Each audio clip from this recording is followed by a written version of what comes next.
Welcome to our channel. Today we how to authenticate with Microsoft Authentication Library in React Native step by step clearly. To authenticate with Microsoft Authentication Library in React Native, start by setting up your React Native project. Make sure you have React Native environment configured with Node.js, NPM, and React Native CLI. Create a new React Native project by running the command in your terminal. Once the project is created, navigate into the project directory.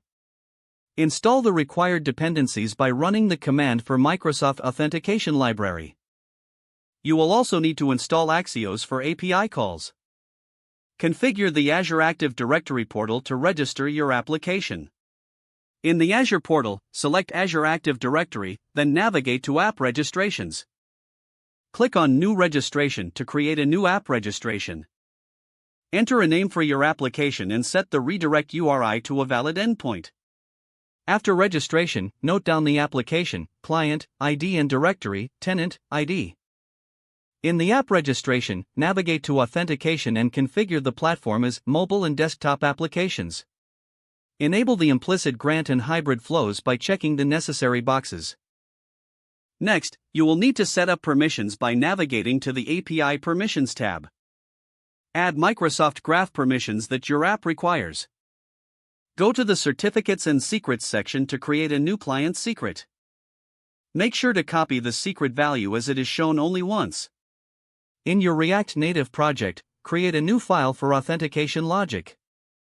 Import the necessary modules from MSAL and React Native. Set up a configuration object that includes your client ID, tenant ID, and redirect URI. Initialize the MSAL client using the config object. Create a function to handle a user login, utilizing the login method from MSAL. Add error handling to manage any issues during the login process.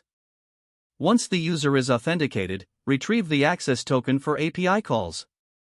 You can create a separate function to handle logout using MSAL's logout method.